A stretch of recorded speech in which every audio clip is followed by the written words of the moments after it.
Bonjour à tous et bienvenue sur Crypto Signal. Aujourd'hui, on va se poser la question d'un certain retour du retail sur le marché des cryptos.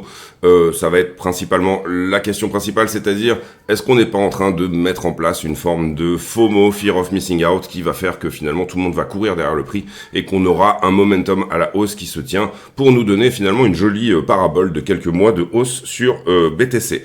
On y va pour l'intro.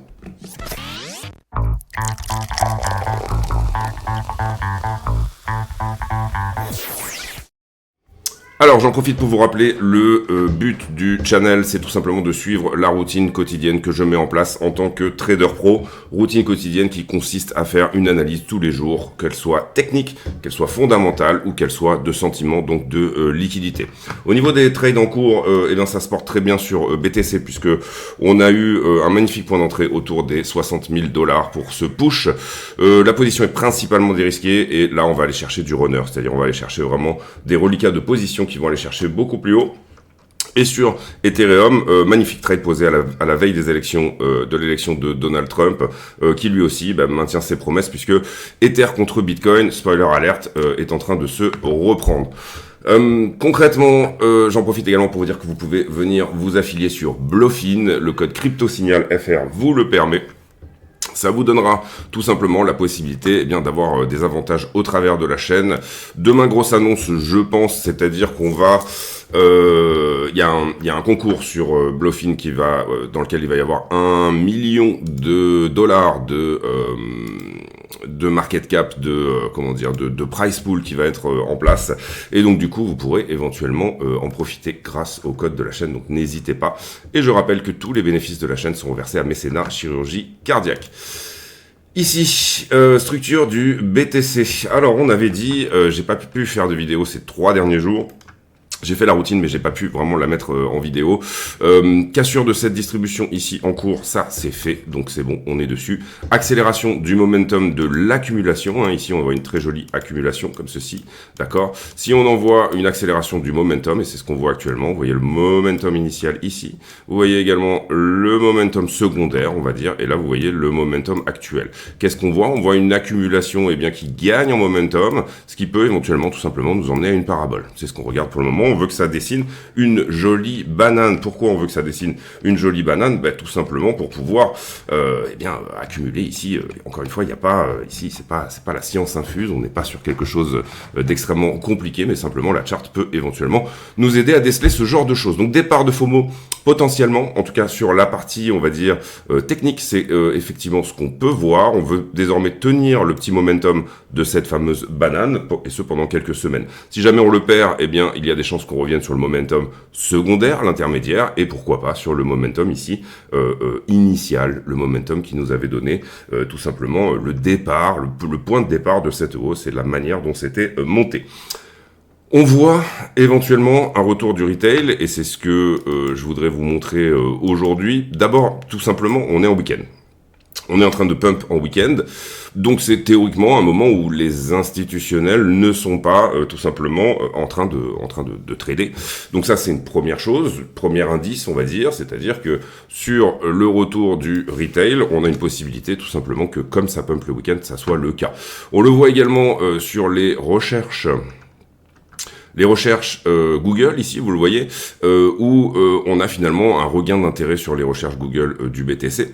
Et ça, c'est plutôt une bonne chose également, c'est-à-dire que tout simplement, on voit qu'effectivement, les gens commencent à s'intéresser à la crypto. Si vous avez quelqu'un qui tape crypto sur Google, vous avez des chances que ça soit quelqu'un qui ne soit pas sur le marché des crypto-monnaies par le passé, on va dire, qui s'intéresse à Bitcoin tout simplement parce qu'on a effectivement un nouvel ATH.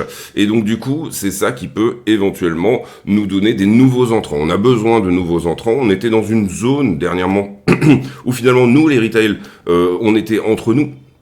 Retail qui avait déjà un certain intérêt pour la crypto, soit au précédent cycle, soit pendant le bear market, mais qui sont rentrés, on va dire, dernièrement. Ce qu'on veut voir ici, c'est tout simplement de pouvoir avoir de nouveaux entrants pour pousser le prix plus haut et bien tout simplement avoir du capital frais qui va rentrer. On a eu, bien évidemment, et ça c'est quand même la chose la plus importante du moment, on a eu un intérêt des institutions, hein, on l'a vu au travers de Ibit, même si, encore une fois, attention, BlackRock n'achète pas du BTC, c'est plutôt les clients de BlackRock qui en achètent, et on a vu que dans ces clients, il y avait une partie d'institutions, une partie de retail également, mais on parle plutôt de gros retail ici, donc du retail plutôt institutionnel. Ceux qui vont venir acheter les ETF sont quand même, a priori, plutôt du retail institutionnel. Mais également et par ailleurs, là ce qu'on veut voir c'est tout simplement un regain d'open interest sur les exchanges, etc. Un funding éventuellement qui vient à augmenter, mais ça on en parlera dans la suite de la vidéo.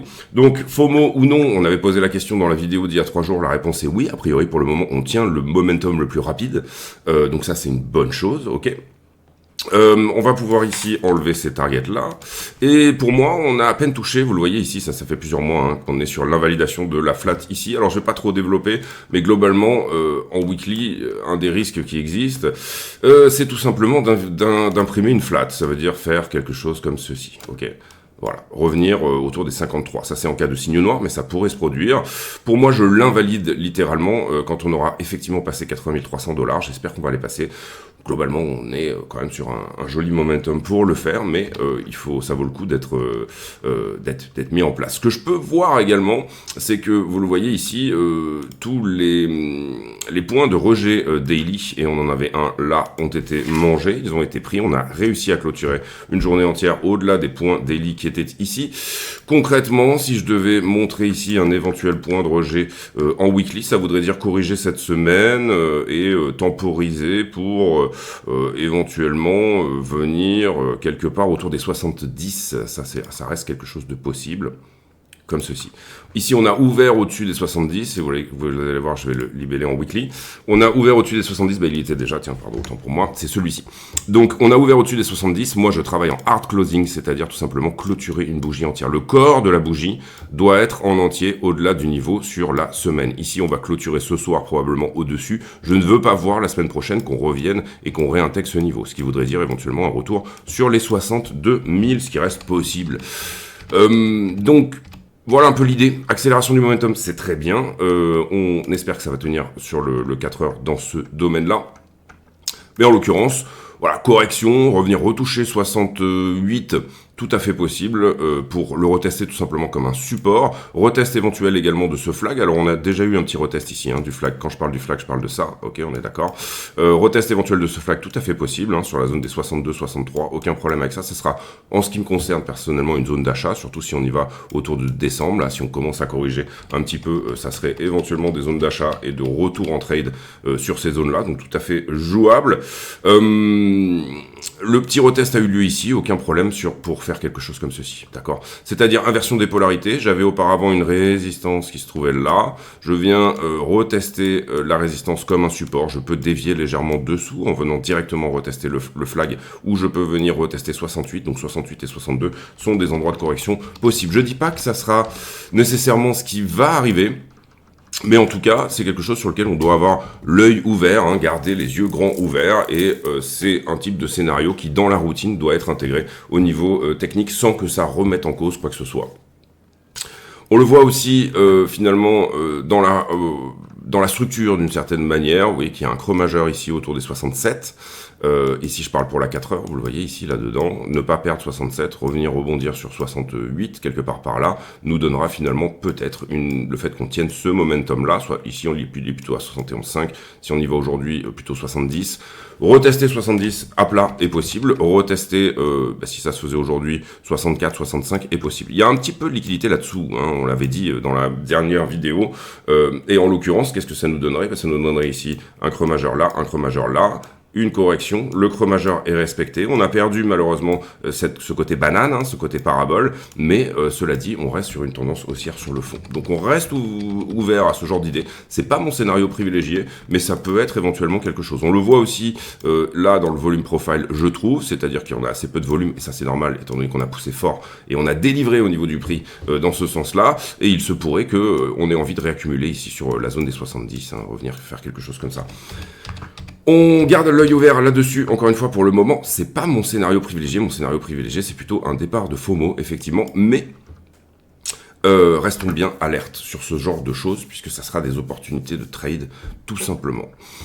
Ether contre Bitcoin, on reviendra sur Bitcoin sur une plus petite time frame, 15 minutes, ça très prochainement. Ce que je vois sur Ether contre Bitcoin, et ça on en avait déjà parlé, c'est que vous avez ici une distribution qui était plus véloce, plus importante que la première. Vous avez une deuxième distribution ici qui a été cassée. Et Ether est en train de faire une structure de retournement. Pour le moment, attention, Ether contre Bitcoin reste toujours dans une tendance baissière. Ce qu'on veut voir, c'est tout simplement qu'ils viennent à casser celle-ci. Pour moi, Ether Bitcoin vient de casser cette partie-là, donc on a des très belles chances de venir au point pivot entre les deux trends. Ça veut dire que j'ai couché cette trend, j'ai couché également celle-là en distribution, donc il y a des bonnes chances que je revienne au point commun entre ces deux trades. Sous-entendu, je couche cette distribution-là, je viens de coucher également celle-ci, il y a des bonnes chances qu'on vienne se mettre à plat, donc Ether revienne au 0,05 Bitcoin. Sur le fond, ça serait logique. Sur la forme, ça serait logique. Voilà, il y a des tas de choses qui peuvent nous dire que Ether a encore peut-être un petit peu de jus pour une correction supplémentaire et après faire la vraie structure de retournement. Comprenez bien que la vraie structure de retournement sur Ether BTC, elle se trouve où? Elle se trouve quasiment ici au 0,060. Hein. Désormais, Ether a bien dégueulé par rapport à Bitcoin, donc il faut bien garder en tête que la structure d'Ether BTC est baissière. Par contre, ça semble extrêmement impulsif, donc c'est une très bonne chose. Ether contre le dollar, on avait parlé de ce triangle ascendant qu'on a joué en trade, bien évidemment. Ici, bam, triangle ascendant. La figure est cassée.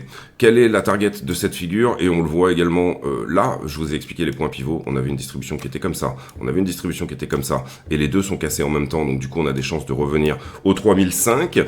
Zone de profit qu'il va falloir mettre en place. Mais également, quand je regarde la target d'un triangle rectangle, c'est globalement la profondeur de la figure, comme ceci, que je reporte au point de cassure. Et on l'avait déjà plus ou moins mis en place, mais ça correspond à peu près à la même zone. Donc sur Ether, on va viser 3005 en TP, entre guillemets, TP maximum. Pourquoi? Parce que point pivot et target chartiste, on va dire, d'un triangle ascendant. Et on va laisser des runners aller plutôt chercher les 5000, c'est-à-dire nettoyer la liquidité au-dessus, ici, vous le voyez, des 4000 $. Donc un ATH pour Ethereum. Donc zone de prise de profit autour des 3005, on n'en est pas très loin, on est à 3002 là, et vous voyez qu'il est en train d'y aller en ligne droite, donc c'est plutôt une bonne chose. Ether a couvert toute la liquidité, toute l'imbalance qui se trouvait dans cette zone-là. Voilà, revenir à 3005 est une possibilité plus que crédible dans cette idée-là. On voit également une Ether dominance qui commence à se reprendre, pour le moment toujours pas de tendance haussière sur l'Ether dominance, juste un retracement haussier. Ce qu'on veut voir, c'est tout simplement que l'Ether dominance vienne à casser sa structure. Alors pour le coup, on a une petite cassure de la structure ici sur le 4 heures, mais sur le daily, vous voyez qu'on n'a pas grand-chose pour le moment à se mettre sous la dent. Très jolie cassure de cette distribution-là. Accélération après la cassure. Moi, j'adore les trends, vous le savez, donc c'est très propre de ce côté-là. Les altcoins, le reste du marché, finalement, on a regardé Ether et Bitcoin, mais on n'a pas encore regardé les altcoins. Donc on regarde ici l'altcoin dominance, tout sauf Ether et les stablecoins contre le marché. Vous voyez, pour le moment, on est toujours également en range. On n'a pas dépassé la structure monthly du range. Enfin, je veux dire par là, on n'a pas... J'essaye de montrer ça simplement. Ici, on va devoir le baisser un petit peu. Je ne l'avais pas forcément remis à jour. Ici, on a un monthly, un support monthly qui, par le passé, a toujours tenu. C'est-à-dire que les altcoins, en monthly, dans une target, dans une time frame au mois le mois, n'ont jamais corrigé plus que ça. Donc c'est un très beau support, on avait deux daily ici en dessous également, c'est un très beau support, l'altcoin dominance pourrait se reprendre. Est-ce que ce qu'on a là sous les yeux, c'est tout simplement un range d'accumulation des altcoins entre finalement 19 et 22% qui va casser vers le haut, ou alors est-ce que c'est autre chose? Pour le moment, ce qu'on avait eu, et encore une fois, je me répète là-dessus, mais c'est important, on avait une structure qui était assez corrective ici, on a continué à faire du ski là-dessous, donc ce que j'aurais tendance à viser sur les alts, c'est un retest de ça.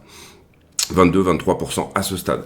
Maintenant, si la structure se retourne, c'est-à-dire qu'on vient casser ici, concrètement c'est les 24% ici qu'on va regarder, là vous avez un magnifique W de retournement, et on va dire que c'est le bull run, on va dire que c'est pour le coup la grosse structure de retournement sur les altcoins. On oublie le côté correctif de ça, c'était juste une correction haussière suite à une rebaisse et finalement quelque part on est sur un magnifique énorme W de retournement. Les altcoins sont descendus à 24% de dominance et puis elles vont casser les 30, 40, 50%, que sais-je.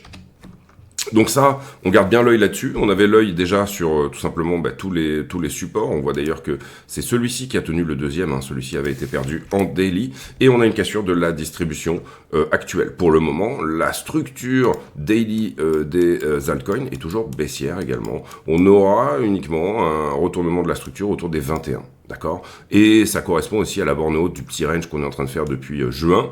Donc vouloir réussir à casser ce range veut dire que ça, ce sera désormais après un support. Les 20% devraient être un support par la suite.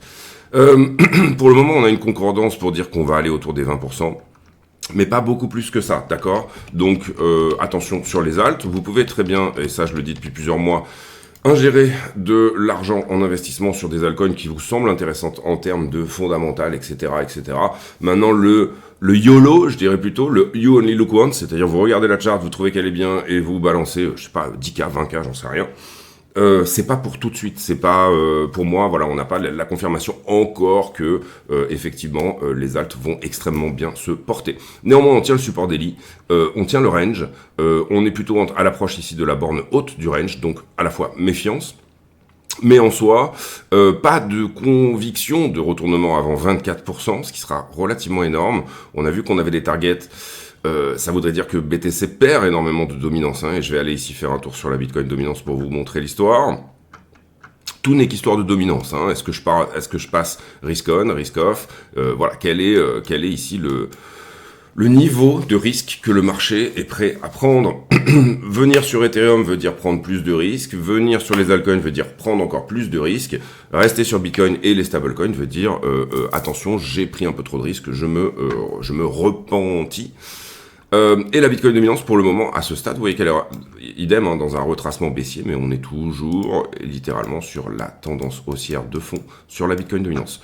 Donc, venir ici péter ça, là, on perd un creux majeur, et là, la structure s'inverse, c'est-à-dire autour des 52% de dominance, ce qui donnera de la place pour les alts pour aller à 24, et ce qui donnera de la place pour Ether pour aller à 18. Mais pour le moment, on est juste sur... Donc, attention à l'émotion, voilà, c'est ça que je veux dire.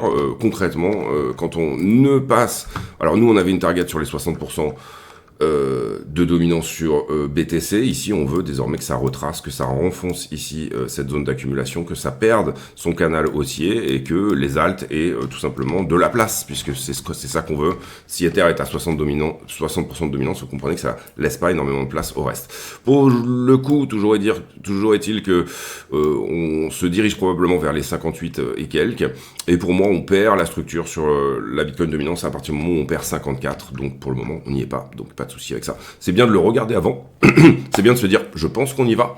Maintenant, c'est bien de se dire aussi, oula, attention, j'ai les confirmations que je voudrais avoir ne sont pas encore totalement mises en place. Et même chose ici. Alors là, pour le coup, c'est plus encourageant, je dirais, sur la stablecoin dominance. Stablecoin dominance, c'est le plus risk-off que vous pouvez avoir sur le marché. Je suis en stablecoin, donc je ne fluctue pas. Et là, vous voyez cette structure qui semble corrective là-dedans et qu'on a perdu vers le bas. Donc, si on retrace autour des 70, il y aura probablement un retest de ce bear flag ici. Ça, c'est un bear flag. Et derrière, un rejet et on continue et on emmène, les altcoins autour de 4%. Ça serait la target de ce flag. Et concrètement, si jamais on ne le fait pas, attention, ça veut dire plutôt qu'on se dirige sur ces zones comme ceci, sur un range, quelque chose comme ça. Ça, je trouve que c'est la plus belle charte pour le moment qu'on peut regarder pour se dire, ok, on est en train de partir vers quelque chose de super joli. Pourquoi ? Parce que ici, je pousse, je corrige, je pousse une nouvelle fois, je corrige, parce qu'on veut, c'est une 5, une poussée. Encore une poussée, une perte de la stablecoin dominance qui nous emmène autour des 4%. Et ce, d'autant plus que, si jamais je regarde également la charte de comment a été print l'USD, en fait, finalement, on a une stablecoin dominance qui diminue malgré une augmentation de la création du USDT. Ça veut dire que le marché, le gâteau peut grossir et que ça va probablement ici se stabiliser, voire burn éventuellement sur les stablecoins, y compris si ça monte dans ce sens-là. Ce qui veut dire des stablecoins, donc de l'argent qui était sur le côté du marché qui finalement rentre, est burné pour acheter de la crypto, fait monter la market cap de la crypto et nous emmène la stablecoin dominance autour des 4%, malgré, on va dire, du print d'Ether qui est là à ce stade autour des 124 milliards de dollars, quelque chose comme ça. Donc ça serait une jolie configuration. C'est-à-dire, j'ai une stablecoin dominance qui diminue malgré le fait que la market cap des stablecoins augmente. Ok ? Donc le gâteau global nécessairement est à l'augmentation dans ce contexte-là. J'espère que le contenu vous plaît. Encore une fois, n'hésitez pas. Il y a le Discord aussi en description de la chaîne. J'ai été assez peu actif sur le Discord parce que vous allez le voir ici. On va regarder un petit peu les news.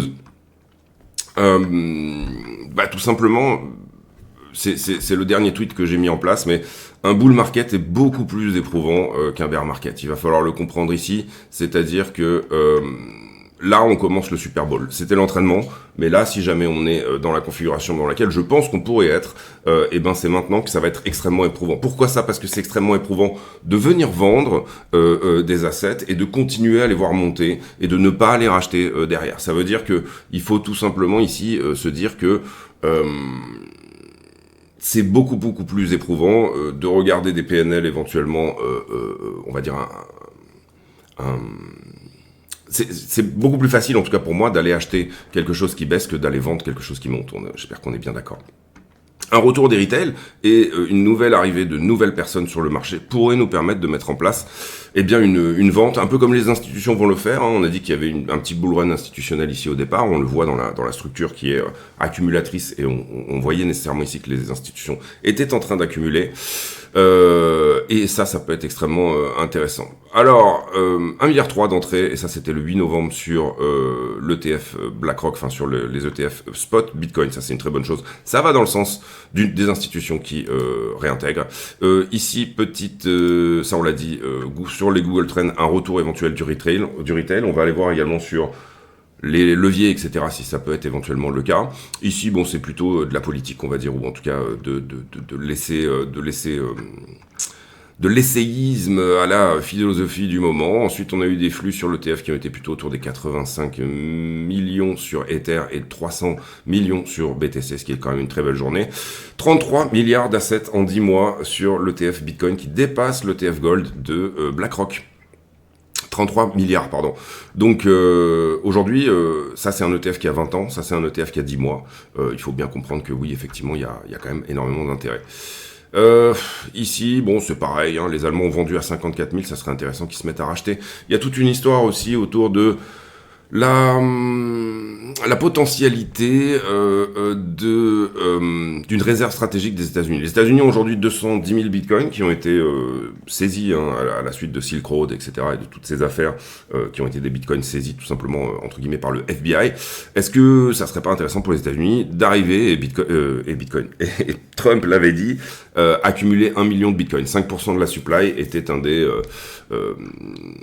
objectifs que éventuellement les États-Unis se seraient fixés. Donc comprenez bien que si les États commencent à rentrer dans cette course, on est non pas sur de l'institution mais sur du méga institutionnel, on est non pas sur une réserve de valeur mais on est sur une réserve stratégique, et ça sous-entend que oui vraiment on a gagné, on va surpasser le gold parce que tout simplement Bitcoin répond à plus de promesses que le gold, c'est l'or numérique, il est beaucoup plus portable, il est beaucoup plus liquide dans sa possibilité, je parle ici par rapport à de l'or physique bien sûr.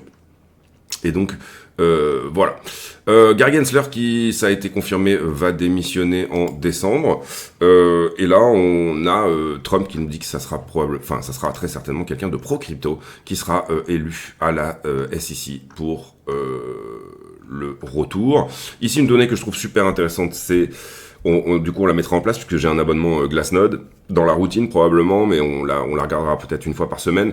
Le Future Annualized Rolling Basis sur 3 mois, dès qu'il est au-dessus de 30%, ça commence à être un signal vendeur. Donc globalement, c'est de combien le marché est leveragé par rapport quelque part aux achats au spot. Donc Gensler qui va démissionner, ça on en a parlé. Pourquoi Cardano a pumpé d'une 50% ces derniers jours? Je sais pas le chiffre exact mais en tête, mais voilà. Tout simplement parce que Charles Hoskinson, qui est le CEO de Cardano, a été confirmé comme faisant partie de la nouvelle administration Trump, et ce pour travailler sur la crypto. Et je rappelle que tous les bénéfices de la chaîne sont reversés à mécénat chirurgique cardiaque. J'en profite pour vous dire qu'il y a le Discord et qu'il y a également le compte X de la chaîne sur lequel je pense que je retweet des choses extrêmement intéressantes, donc n'hésitez pas. On passe sur le Wall Street Journal, pas grand chose à dire de ce côté-là. On passe également sur Journal du Coin. On passe également sur, puisqu'on a déjà évoqué un petit peu le fondamental dans ces principales narrations du moment. Ici, on passe également. Ici, petit progrès de l'inflation US. On est quel jour? On est le 10. On va aller regarder les chiffres. Ça, c'est intéressant. End the Fed. J'ai pas pu faire la vidéo parce que j'avais une soirée au restaurant, mais j'avais oublié jeudi, sur notre ami Powell. Globalement, il n'y a pas eu grand-chose sur ce FOMC qui est sorti, si ce n'est que la Fed a confirmé tout simplement les 25 points de base qui étaient plus ou moins prévus par le consensus. Donc la Fed ralentit la vitesse à laquelle elle est en train de baisser les taux. On va plutôt être sur désormais des 25 points de base jusqu'à éventuellement la fin de l'année. La seule chose intéressante qu'il y avait dans ce discours, c'est qu'il a été posé la question à Jerome Powell. Est-ce que vous allez, si Trump vous demande de le faire d'une certaine manière, est-ce que vous allez démissionner Powell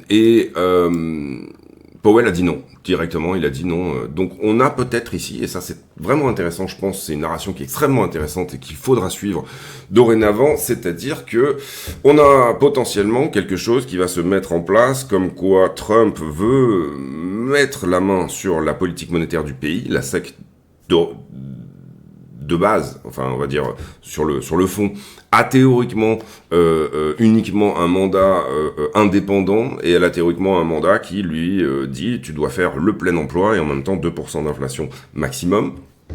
Et d'une certaine manière ici, on a Powell qui a dit non, moi je resterai là où je suis parce que tout simplement je ne suis pas dépendant des décisions d'un président. Et Musk ici, qui vient de dire end the Fed, enfin vous voyez qu'ici, Musk endorse totalement cette idée qu'éventuellement la présidence américaine doit avoir la main sur la politique monétaire du pays. Il y a une tradition d'indépendance de la Fed qui pourrait être remise en cause, c'est ça que je veux dire. Si elle est remise en cause, il faut bien comprendre que les marchés devraient plutôt bien le prendre. Enfin, c'est quelque chose qu'il va vraiment falloir qu'on suive. Est-ce qu'il y a quelque chose qui va se mettre en place de ce côté-là, c'est-à-dire un Jerome Powell contre Trump finalement. Et ça pourrait éventuellement être la narration autour d'un grippage entre la politique de Trump et les petits grains de sable finalement qui pourraient quelque part ici mettre en problème, en possibilité de problème, tout simplement la politique de Trump d'une certaine manière. On sait que le projet de Trump semble inflationniste à la base. Augmentation des tarifs, augmentation des droits de douane, etc. Donc il y a quand même quelque chose d'inflationniste dans son projet. Il y a quelque chose également de déflationniste au sens où Trump veut faire énormément d'économies, donc il veut probablement... Il y a un double pendant à sa politique qui va être de dire on va dépenser moins, donc on va rembourser une partie de la dette. Le service de la dette en ce moment, les États-Unis sont à 35 trillions de dettes, peut-être 36 maintenant, je vérifie une petite seconde. Oui, donc vous le voyez ici, on est quasiment aux 36 trillions de dettes avec une dette par citoyen qui se trouve autour des 100 000 $.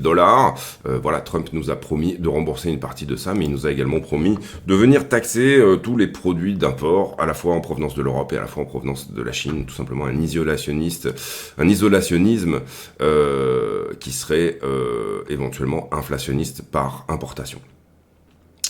Ici, on aura le CPI, ça sera mercredi, extrêmement important. On veut que le CPI soit tout simplement au consensus. J'ai pas fait en début de mois, j'étais en vacances dans les pays de l'Est, mais j'ai pas fait en début de mois la routine sur l'inflation. À chaque début de mois, normalement, je regarde où pourrait en être l'inflation. On va juste ici se baser, puisque on ne l'a pas fait, sur l'outil de la Fed de Cleveland. Hop. Qui nous dit et nous donne un core CPI en termes de consensus pour mercredi autour des 3,31 et 2,67 pour le CPI normal. Ce qui voudrait dire une inflation qui se met à plat, je pense. On va vérifier ici sur notre courbe habituelle. Et ça, c'est une narration, vous l'aurez compris, qui est extrêmement importante aussi, bien évidemment.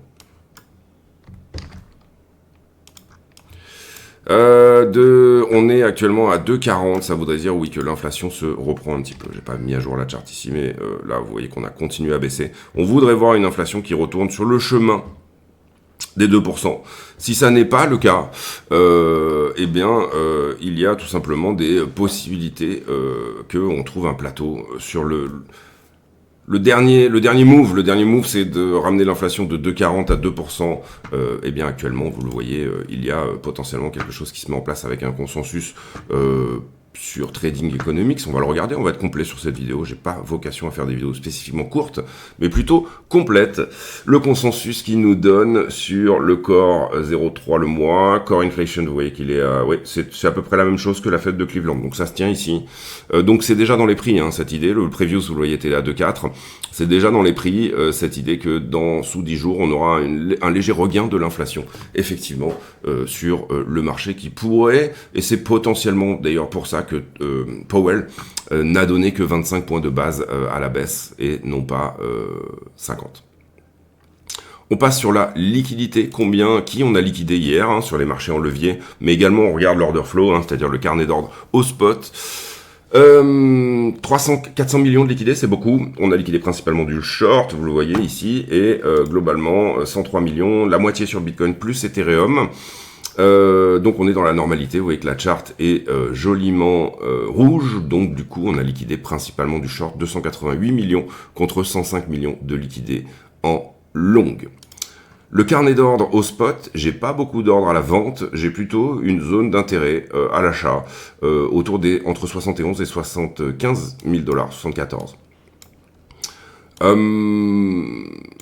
Quelques ordres ici qui sont faxés sur la montée, on a un petit intérêt d'achat sur cette correction-là, et voilà. Donc à ce stade, c'est plutôt bon, puisqu'on a percé hein, le mur de vente qui était là, et d'ailleurs, vous voyez qu'on temporise en perçant, et bam, dès qu'on le perce, on le perce fort, dès qu'on n'a plus d'ordre à la vente, ici, bah, c'est parti, mon kiki. Le cote sur le CME, je rappelle que le CME est l'endroit où Bitcoin est le plus tradé au monde, hein, devant Binance dorénavant, 166 000 BTC d'Open Interest contre 123 sur Binance.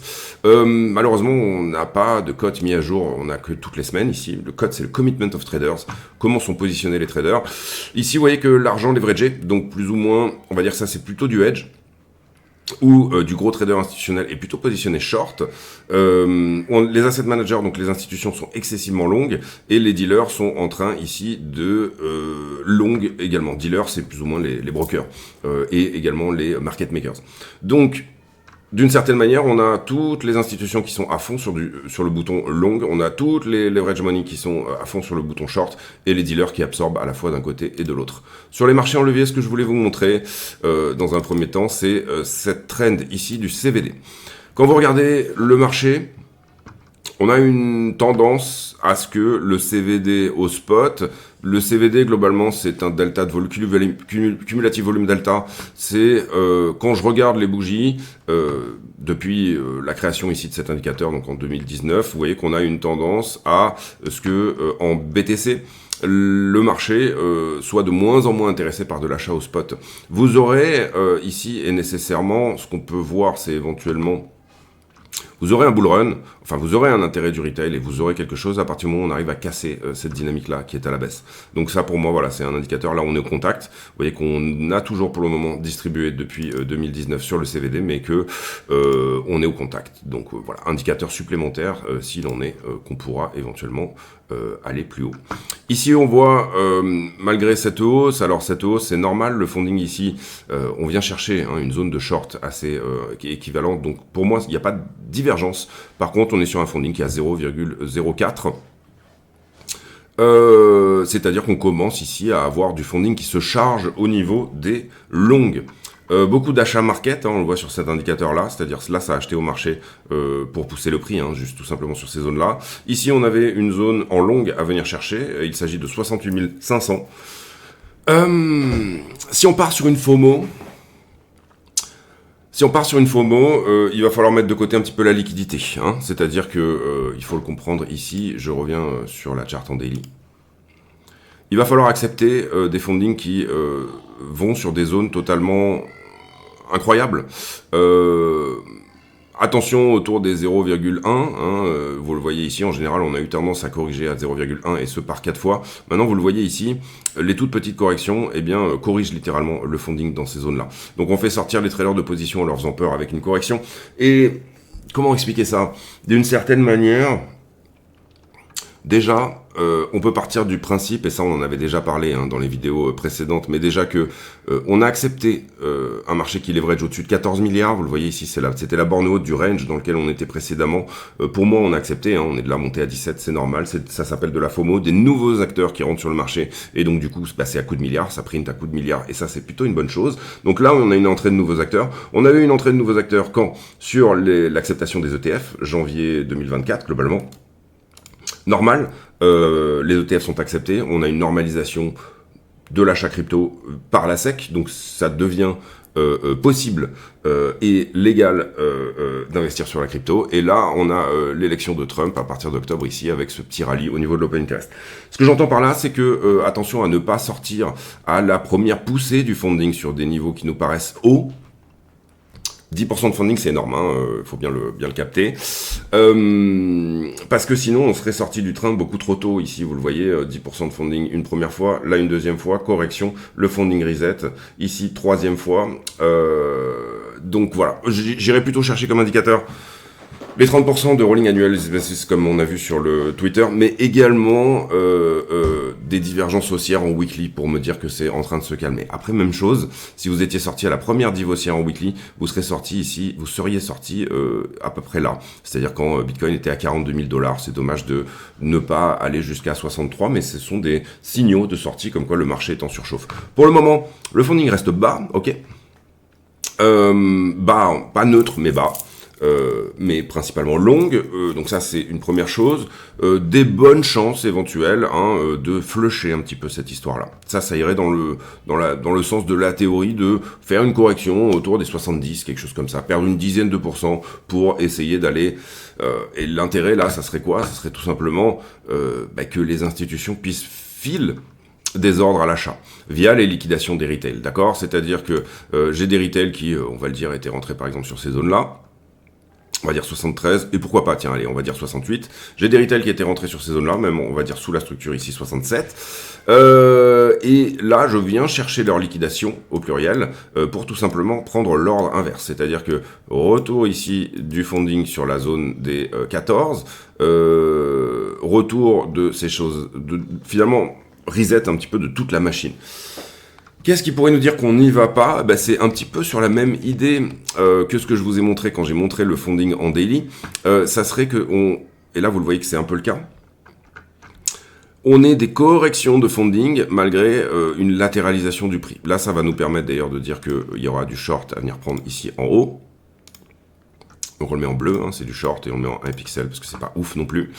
Donc ça nous dit le marché est en train de se hedger très fortement. Pour le coup, c'est plus intéressant d'aller chercher des ordres de vente. Ici, vous comprenez que les asset managers sont littéralement totalement sur le bouton long. Les asset managers, c'est ceux qui ont le plus de pognon.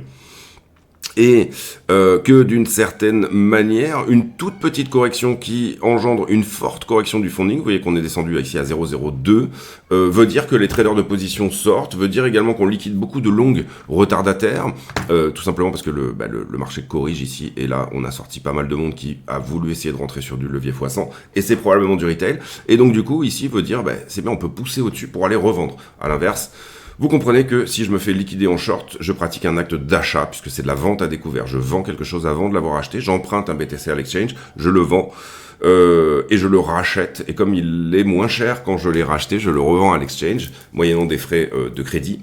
Et donc c'est ça la vente à découvert. Le short est une vente à découvert, c'est une vente à crédit. Je vends quelque chose, un asset que je n'ai pas, avant de le racheter pour pouvoir le rendre à celui à qui je l'ai emprunté, à savoir en l'occurrence ici l'exchange.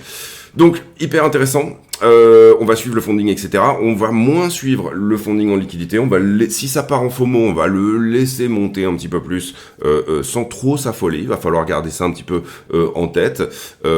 Et donc du coup, voilà pour cette, je pense, assez complète lecture du funding. iBlock que je ne saurais que trop vous conseiller, bien mieux que tous les autres. C'est-à-dire, excusez-moi. Alors autant pour moi, on ne pourra pas regarder iBlock aujourd'hui puisqu'il faut que je remette à jour ma membership. Aucun problème, on a vu qu'il y avait un petit peu de monde et on l'a vu ici sur cette zone-là. qu'il y a un petit peu de short au-dessus de la structure, donc des bonnes chances de venir prendre 80, mais également que on a un funding qui commence à pousser, donc une correction est tout à fait jouable, en tout cas en termes de liquidité. Je le répète, il faut ici vraiment garder à l'idée que désormais, si jamais on part en FOMO, on va devoir laisser partir le funding tout simplement sur des zones plus conséquentes. Donc ici, on le rappelle, l'inflation pourrait trouver un plateau entre 2,4 et 2,6. Attention à ça, c'est le consensus. Si on a moins que 2,4, mercredi, à ce moment-là, c'est une très bonne nouvelle pour le marché puisque ça veut dire que la politique de Powell prend forme. On va sur le BTC, on fait la conclusion de cette vidéo et on va le faire sur du 15 minutes. Alors, 15 minutes, bon, on a vu cette petite distribution ici se mettre en place. On a un très joli niveau 15 minutes autour des 78 800. Quelque part par là, ok. Ça, c'est un 15 minutes. Il pourrait éventuellement tenir. En tout cas, sur la journée, ça paraît être des endroits où rentrer qui peuvent être effectivement intéressants. Pas forcément, si j'ai un petit niveau 15 aussi dans cette zone-là. Si jamais on le dépasse, c'est plutôt une bonne chose. Mais en soi, ce que je veux, moi, c'est qu'on invalide la flat, déjà, dans un premier temps. Et là, je vais commencer. Moi, il me reste encore à peu près... Au prix actuel, on est plutôt à 25% de mon folio qui est en stablecoin. Si on invalide la flat, je vais commencer vraiment à déployer ici un peu plus de capital, principalement sur des altcoins, puisque le risque, la possibilité d'un retournement altcoinesque est peut-être jouable en ce moment. On voit ici que le momentum a été super bien respecté, ici sur cette zone-là. Moi j'aime bien quand il y a à la fois un niveau et une trend. Vous comprenez ici que c'était littéralement le cas.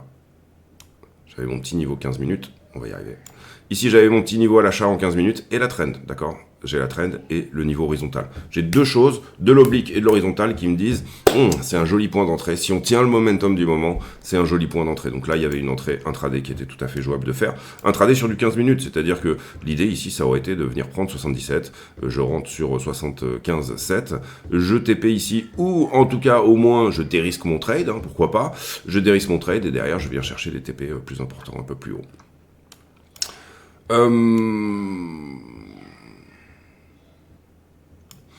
Voilà, les signaux vous les avez, je pense que vous êtes pas stupide. C'est une très très belle semaine. Personnellement, on a bien performé cette semaine, mais également le mois dernier. Donc félicitations à tous d'avoir eu entre guillemets la confiance de le faire. Et puis voilà, vos tradings vous appartiennent. Encore une fois, je vous montre ma routine. Je ne vous montre pas nécessairement. Je vous montre mes scénarios, parce que je vous les donne aussi. Parfois j'ai raison, parfois j'ai tort. J'ai heureusement raison à peu près 60-65% du temps, puisque c'est à peu près mon win rate. Et en soi, c'est la taille de position derrière qui va importer. Donc n'hésitez pas à aller regarder la vidéo que vous voyez en fin de vidéo. À chaque fin de vidéo, vous avez cette vignette qui apparaît, comment trader comme un pro, etc. C'est une vidéo sur le risk management. C'est quelque chose que j'aborde pas dans toutes les vidéos, mais c'est le nerf de la guerre sur les tailles de position que vous pouvez, que vous devez, que vous puissiez savoir prendre. Sinon, c'est du gamble. J'ai envie de dire, autant aller faire du pari sportif. Encore que même en paris sportif, ceux qui réussissent, et c'est un peu comme la bankroll en poker, etc., dans toutes ces choses-là, dans toutes ces choses-là, il y a quelque chose d'intéressant à venir faire en ayant un bon bankroll et en ayant un bon risk management. Et en l'occurrence, en crypto, ça tient vraiment très exactement à la vidéo que vous verrez en fin de... en vignette. C'est toujours la même, d'accord, il n'y a pas de changement là-dessus. Une minute, bon, on voit que le niveau 1 minute correspond à peu près au niveau 15. On a un petit momentum en 1 minute ici, et ça, encore une fois, ça va être pour les gars qui font de l'intraday, qui se tient. Venir le perdre, c'est revenir en bas. Venir perdre le niveau 15 minutes ici, c'est revenir sur... c'est perdre le momentum, revenir à minima, tester le momentum le plus agressif, ici, d'accord, 77. Et si on perd le momentum le plus agressif, là, il y aura peut-être un petit short à prendre, parce qu'il y a un delta qui est relativement intéressant, petit short de hedge, histoire de, en intraday à minima, voilà, venir se dire, bon, je joue la correction là-dedans, et je joue la perte de ce niveau, pour éventuellement aller plutôt autour des 68, puisque il y a un downside qui pourrait être autour des 10% sur le marché, ce serait correct de venir le faire. Maintenant, mon scénario privilégié, moi, c'est qu'on continue à pousser, on prend les 80 000 $, on a vu qu'il y avait un petit peu de short ici au-dessus, donc pourquoi se priver d'aller distribuer au-dessus ? Voilà, on va pas regarder les divergences aujourd'hui, parce que moi je les regarde pas dans les toutes petites time frames, ça m'intéresse pas plus que ça. Je vais plutôt venir les regarder sur le weekly ou le daily. Et là, en l'occurrence, on avait une div haussière en daily. On avait une div haussière très jolie aussi sur Ether BTC. Je crois pas que j'en ai parlé en vidéo, mais voilà, c'était quelque chose qu'on avait identifié. J'espère que vous êtes bien reposés. Encore une fois, c'était le concept du tweet que j'ai posté aujourd'hui, parce que si ça part maintenant, il va falloir charbonner sévère, et il va falloir aussi émotionnellement venir vendre dans le vert, ce qui est vraiment, je le dirais, plus éprouvant que de venir acheter dans le rouge. On se retrouve demain pour une nouvelle vidéo. J'ai pour habitude en fin de vidéo de poser une question à la con, c'est-à-dire une question qui n'a rien à voir avec le prix du Bitcoin, mais qui nous permet de converser de choses et d'autres. Et là, en l'occurrence, on va parler Bitcoin, encore une fois. Tiens, non, on va poser cette question. Est-ce que pour le coup, vous pensez que le bull run est lancé et qu'on va arriver en FOMO, c'est-à-dire Fear of Missing Out? Donc Fear of Missing Out, c'est cette idée que, quel que soit le prix, les gens ont peur de manquer une opportunité, donc ils achètent. Sous-entendu, et c'était la question qu'on s'est déjà posée il y a 3 jours, est-ce que le sell de news de l'élection de Trump est terminé? D'accord. Donc, est-ce qu'on va pouvoir contrer grâce à l'optimisme sur le marché ceci? Ou alors est-ce qu'on aura droit à une correction un peu plus substantielle? Et encore une fois, je doute que 70K soit enfoncé de trop si jamais c'était le cas. Personnellement, je table plutôt sur l'idée d'une FOMO. Maintenant, je vous ai montré ici tous les endroits où on pourrait se dire que, non, en fait, attention, l'achat perd de son momentum, on le verra sur la structure. Encore une fois, perd de cette accélération-là, perd de éventuellement celle-ci et perd de éventuellement celle-ci. Jusqu'au retest ici, c'est quasiment $1. 64, d'accord. Vous voyez ici, j'ai ma structure et elle reste haussière, y compris, je trouve qu'elle change pas de caractère. Alors vous avez la perte effectivement de ce niveau-là, mais passer sous cette petite structure autour des 65 sur laquelle on a quelque chose, je dis pourquoi pas, d'accord. On le verra de toute façon si on perd ça, et si on perd ça, là pour le coup c'est relativement évident qu'on vient retester le flag, ok. C'est pas mon scénario privilégié à ce stade. Mon scénario privilégié, c'est qu'on part sur une jolie banane peut-être plus importante, hein, une banane comme ça. Maintenant, dès qu'on perd un des momentum, on peut se dire que la banane est perdue et qu'on part sur une correction peut-être plus substantielle. D'accord, ok. Donc c'est quelque chose sur lequel vraiment, pour moi, il faut garder les yeux ouverts à ce stade. Voilà, je vous souhaite à tous une très bonne journée. Quel est votre avis là-dessus? Est-ce que vous pensez qu'on va tenir le momentum du moment et que ça va partir?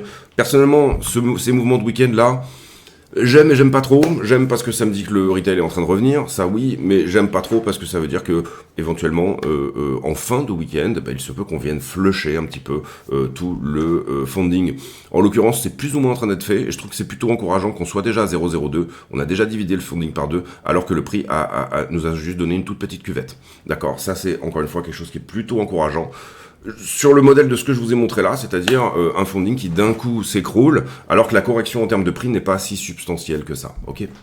Ça veut dire aussi que j'ai des gens qui étaient en trade de position, qui prennent peur et qui sortent, d'accord? C'est dommage qu'on n'ait pas iBlock aujourd'hui, j'en suis désolé.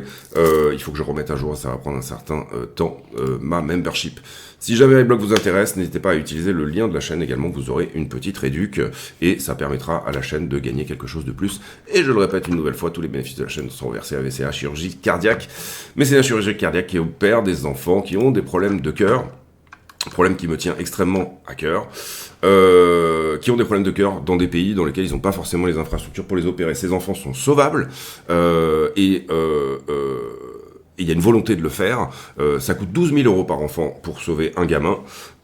C'est des enfants qui n'ont rien demandé. Les enfants, pour le coup, il n'y a pas de portée politique derrière. Il y a rien qui puisse nous dire que un enfant n'a pas vocation à être guéri, que ce soit le pays dans lequel cela se passe, que ce soit ses origines, que ce soit voilà, il y a des partenariats ici qui permettent de leur faire prendre l'avion, les emmener en France, les mettre dans une structure d'accueil. Les 12 000 € correspondent tout simplement à 3 fois rien.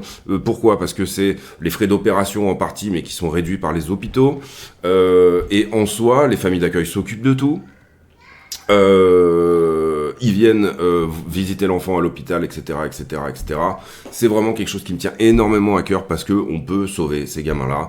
Et pour le coup, vous pouvez se dire qu'on peut sauver une vie pour que 12 000 balles. Je trouve que c'est extrêmement puissant en termes d'idéal. Voilà, ce genre de choses. On se retrouve demain pour une nouvelle vidéo. D'ici là, portez-vous bien. J'espère que celle-là vous a plu. Et pour le coup, on va reprendre la routine vraiment quotidienne. J'ai pris un petit peu de repos ces derniers temps, à la fois en partant en vacances et à la fois en reprenant tout simplement un petit peu de temps pour moi. Mais là, pour le coup, je le répète, il va falloir charbonner puisque il est possible qu'on soit sur des très jolies zones et ça risque d'aller très vite. Donc il va falloir calculer sur vos haltes les endroits où vous voulez vendre, les endroits où vous voulez laisser des runners aller, les bagues, quelles sont les bagues et quel est votre objectif. Voilà, toutes ces choses-là vont être excessivement importantes. On va reprendre également les vidéos affiliées, tout simplement parce que c'est important d'avoir des analyses d'alt et d'avoir des analyses un petit peu plus poussées. Cette vidéo était relativement longue, mais on a repris 3 jours également de news derrière nous. Et voilà, pour moi, c'était important de expliquer retour du retail potentiel, FOMO potentiel, funding annualisé, qui risque de partir haut, mais il faudra pas flipper pour autant, c'est-à-dire qu'en l'occurrence, si l'action de prix nous dit, bon, ok, c'est en train de pousser fort, tant que ça reste en poussée fort, c'est plutôt une bonne chose. Retest du flag potentiel également, et c'est possible, d'accord, ce serait pas tellement un problème qu'on vienne effacer une certaine partie des gains, donc même si vous êtes en trade actuellement, je dirais, n'hésitez pas à hedger vos trades, n'hésitez pas à prendre des profits, n'hésitez pas à remonter les SL à break-even si vous avez des bons points d'entrée, je vous parle pas ici de remonter un SL à break-even si vous êtes rentré, je sais pas, à 75, ça n'est pas l'idée, laissez quand même respirer vos trades, mais en l'occurrence, les tailles de position est ce qui est le plus important, et la vidéo va s'afficher, là, dès que je vais envoyer le générique. À très bientôt, portez-vous bien, à demain, ciao ciao.